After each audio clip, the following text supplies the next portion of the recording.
स्वार्थी यानी कि स्वयं का अर्थ। जो इंसान स्वयं का अर्थ जानना चाहता है, जो खुद को समझना चाहता है, क्या वो इंसान आपकी नजर में गलत है? हम जब भी किसी को स्वार्थी कहते हैं तो उसका मतलब तो यही होता है कि वो आदमी स्वयं का अर्थ समझना चाहता है। तो फिर वो गलत कैसे हुआ? स्वार्थी शब्द दुनिया की नजर में, समाज की नजर में एक अलग ही नजरिए से समझा जाता है। अक्सर हम अपने आसपास ऐसे बहुत से लोगों को देखते हैं जो स्वभाव से बहुत अच्छे प्रतीत होते हैं, यानी कि सब लोगों की मदद करते हैं, सबसे अच्छा व्यवहार रखते हैं। लेकिन इसके साथ हमने ये भी देखा होगा कि ऐसे लोग जो स्वभाव के अच्छे होते हैं, दूसरों की मदद करते हैं, वो दुखी भी ज्यादा रहते हैं, और जो लोग स्वार्थी होते हैं वो फलते फूलते चले जाते हैं। तो ऐसे में परमात्मा की सत्ता पर उंगली उठाना निश्चित है। लेकिन अगर ये सत्य है तो हमें कौन सा मार्ग अपनाना चाहिए? क्या हम भी दूसरों के जैसे बन जाए? पता नहीं आप में से कितने लोग ये मानते हैं कि अच्छे लोग जीवन में बहुत दुखी रहते हैं, लेकिन इसके पीछे का सत्य क्या है?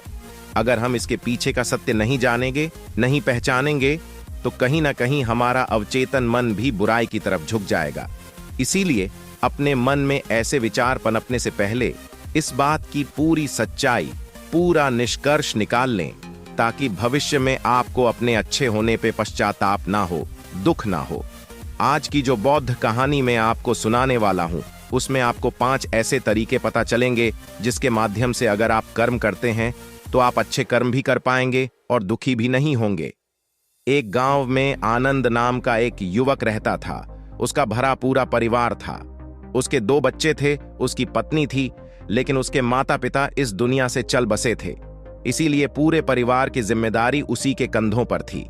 बच्चे अपनी पढ़ाई करते थे और उसकी पत्नी अपने घर गृहस्थी के कामों के साथ गाय, भैंस, बकरी इत्यादि का दूध बेचकर अपना घर चलती थी, और आनंद पहाड़ में पत्थर तोड़ने का काम करता था।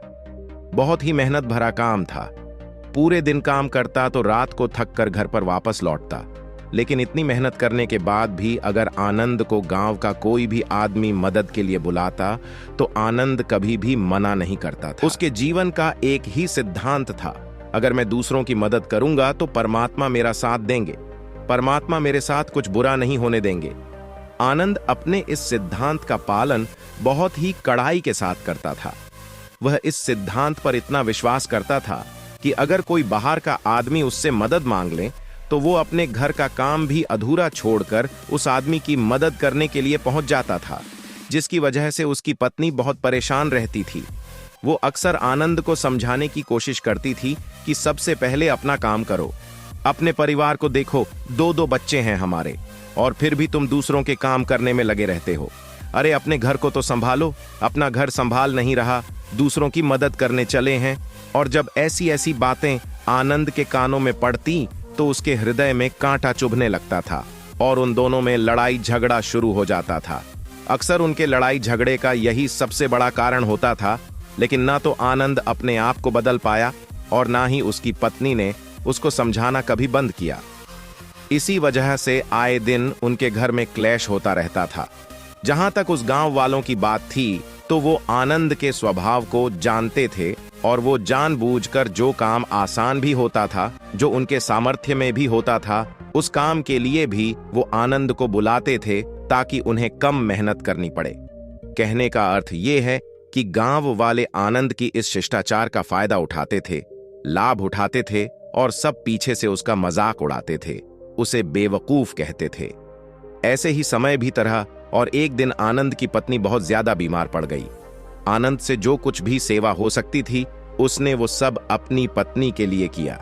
उसने गांव के वैद्य को बुलाकर अपनी पत्नी की जांच करवाई, लेकिन ये रोग उस वैद्य की पकड़ के बाहर था। इसीलिए उस वैद्य ने कहा कि तुम अपनी पत्नी को नगर में जाकर किसी बड़े वैद्य को दिखाओ तो तुम्हारी पत्नी की जान बच सकती है।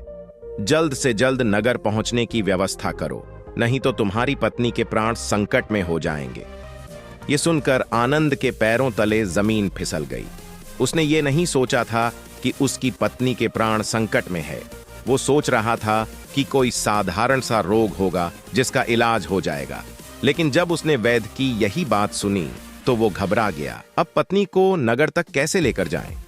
क्योंकि उसके पास इतना धन नहीं था कि वो अपनी पत्नी के लिए एक घोड़ा गाड़ी करके उसमें अपनी पत्नी को लिटाकर नगर में ले जा सके। उसकी पत्नी की हालत बिल्कुल चलने की भी नहीं थी, इसलिए उसे नगर पहुंचाने के लिए किसी घोड़ा गाड़ी की जरूरत थी। संयोग से उसके पड़ोसी धनमू के पास एक घोड़ा गाड़ी थी। वो अक्सर व्यापार के लिए अपनी घोड़ा गाड़ी नगर में लेकर जाया करता था। इसीलिए आनंद के मन में विचार आया कि मैं धनमू की घोड़ा गाड़ी ले सकता हूं। मैं धनमू की इतनी मदद करता हूं, कभी उसके काम को नहीं टालता, तो वो तो मेरे काम को कभी मना ही नहीं कर सकता। और यही सोचकर वो घोड़ा गाड़ी लेने के लिए धनमू के पास पहुंच जाता है।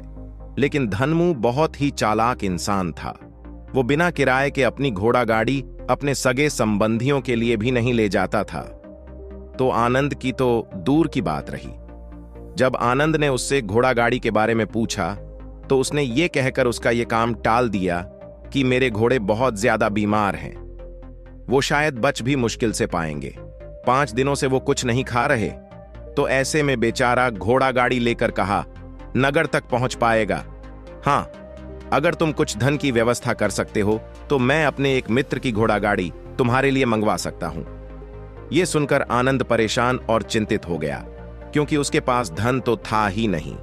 इसका मतलब उसकी पत्नी बड़े नगर में वैद्य के पास इलाज के लिए पहुंच ही नहीं पाएगी। उलझन भरे हुए विचार लिए हुए जब आनंद वापस आ रहा था तो उसने एक दिल दहलाने देने वाला दृश्य देखा। उसने देखा कि धनमू के घोड़े, जो धनमू के अनुसार बीमार थे और कुछ खा भी नहीं रहे थे, वहीं घोड़े गांव का ही एक युवक उसकी बाड़ से खोलकर बाहर ला रहा था और गाड़ी में उसको जोत रहा था। ये देखकर पहले तो आनंद को कुछ समझ में नहीं आया। उसके बाद जब आनंद ने उस युवक से पूछा तो उसने बताया कि धनमू ने ये घोड़ा गाड़ी उसे किराए पर दी है। ये सुनकर आनंद का दिल टूट गया। तो दोस्तों, उम्मीद करता हूं आपको इस कहानी से एक अच्छी सीख मिली होगी। ये कहानी आपको कैसी लगी हमें कमेंट बॉक्स में कमेंट करके जरूर बताएं, और साथ ही इस कहानी को अपने दोस्तों के साथ जरूर शेयर करें ताकि उन्हें भी इस कहानी से कुछ सीखने को मिल सके। धन्यवाद।